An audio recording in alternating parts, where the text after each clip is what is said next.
এতিয়া আহিছো আমাৰ পৰৱৰ্তী বাতৰিলৈ সাঁতোৰ ক্ষেত্ৰখনত অসমৰ এক সুকীয়া নাম আছে বিশেষকৈ অসমৰ বিভিন্ন স্থানৰ শিশু সন্তৰণবিদসকলে সময়ে সময়ে সাঁতোৰ ক্ষেত্ৰখনত আলোড়নৰ সৃষ্টি কৰি আহিছে এনে সন্তৰবিদসকলৰ মাজৰ পৰা মিঠু বৰুৱা এলভিছ আলী হাজৰিকা মণিকংকনা দত্ত বৰুৱা আৰু ফাৰিহা জামানে ৰাষ্ট্ৰীয় পৰ্যায়ৰ সাঁতোৰ প্ৰতিযোগিতাত অংশ লৈ অসমলৈ সুনাম কঢ়িয়াই আনিবলৈ সক্ষম হৈছে শিৱসাগৰৰ 5 বছৰীয়া শিৱাংগী শৰ্মা নামৰ এগৰাকী কণমানি শিশুৱে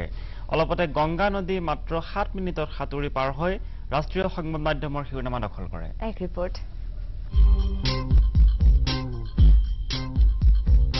শিৱসাগৰৰ জয়সাগৰত থকা মেইন বিভাগৰ এটি পুখুৰীত ৰংপুৰ জলক্ৰীড়া সন্থাই আয়োজন কৰা এই সাঁতোৰ প্ৰশিক্ষণ কেন্দ্ৰতেই কণমানি শিৱাংগীয়ে আৰম্ভ কৰিছিল সাঁতোৰৰ প্ৰশিক্ষণ এই প্ৰশিক্ষণ কেন্দ্ৰত অৰ্জুন ভোগেশ্বৰ বৰুৱা এনএছআইৰ প্ৰশিক্ষকৰ অধীনত শিৱাংগীয়ে শিকিছিল সাঁতোৰৰ আদিপাঠ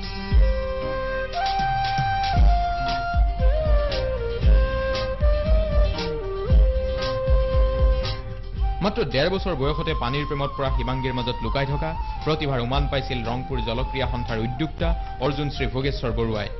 2007 বৰ্ষৰ 1 ছেপ্টেম্বৰত অভিৰুচি ক্ৰীড়া দিৱসৰ লগত সংগতি ৰাখি ৰংপুৰ জিলা ক্ৰীড়া সন্থাই আয়োজন কৰা সাঁতোৰত অংশ লৈ সেই সময়ৰ 4.5 বছৰীয়া শিৱাংগীয়ে মাত্ৰ 23 মিনিটতে এছিয়াৰ সৰ্ববৃহৎ শিৱসাগৰৰ জয়পুখুৰীৰ 1 কিলোমিটাৰ দূৰত্ব অতিক্ৰম কৰি অসমৰ সাঁতোৰ ক্ষেত্ৰখনত এক আলোড়ন সৃষ্টি কৰিছিল আৰু ইংগিত দিছিল ভৱিষ্যতে এগৰাকী সুদক্ষ সন্তৰণবিদ হোৱাৰ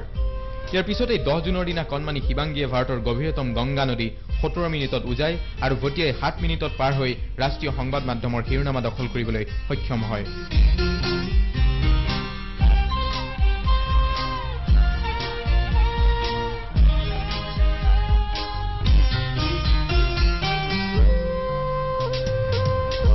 শিৱসাগৰ নগৰৰ হস্পিটেল ৰোডৰ নিবাসী ডাক্তৰ প্ৰশান্ত প্ৰতিম শৰ্মা আৰু ডাক্তৰ বন্দনা শৰ্মাৰ একান্ত প্ৰচেষ্টাত কন্যা শিৱাংগীয়ে ইতিমধ্যে সাঁতোৰৰ ৰাজ্যিক প্ৰতিযোগিতাত অংশগ্ৰহণ কৰাৰ বাবে নিজকে সাজু কৰি তুলিছে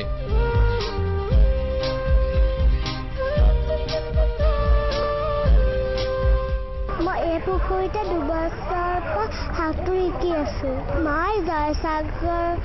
পুখুৰী আৰু গংগা নদী সাঁতুৰি পাৰ হৈছো শিৱাংগীক একেবাৰে যিমান সৰু হ'ব লাগে না সিমান সৰুৰ পৰা মই পাইছোঁ আৰু তাই বিশেষকৈ বৰ সাহস আছে এবেলি মই সেইকাৰণে ক্ৰীড়া দিৱসতো লৈ গৈছিলোঁ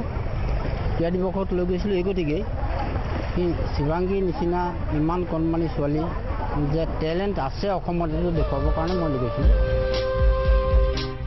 কণমানি শিৱাংগীৰ সফলতাত ক্ৰীড়া অনুৰাগীসকল আনন্দিত হৈ পৰা পৰিলক্ষিত হৈছে শিৱাংগী যাতে অসমৰ এগৰাকী সুদক্ষ সন্তৰণবিদ ৰূপে পৰিগণিত হয় তাৰ বাবে নিউজ লাইভৰ পৰাও থাকিল অলেখ শুভকামনা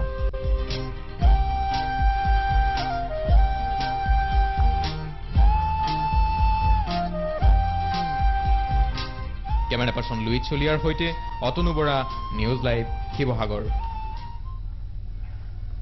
শিৱাংগীৰ উজ্জ্বল ভৱিষ্যত আমি কামনা কৰিলো আৰু সঁচাকৈ অসাধ্য সাধন কৰিছে বুলি ক'ব লাগিব ইমান কম বয়সত গংগা নদী সাঁতুৰি পাৰ হৈছে আৰু আমি আৰু এটা কথা মন কৰিবা অসমৰ পৰা কিন্তু এনেকুৱা ধৰণৰ শিশু সাঁতোৰবিদ খুব যথেষ্ট আছে আৰু ওলাই আৰু সকলোৱে নাম কৰে কিন্তু আমি আশা কৰিছো শিৱাংগীও নিজৰ জীৱনত ভৱিষ্যতত আৰু অধিক সফলতা লাভ কৰিবলৈ সক্ষম হওক নহয় জানো ঠিকে কৈছা নন্দন নিউজ লাইভৰ তৰফৰ পৰা শিৱাংগীলৈ বহু শুভকামনা জনালো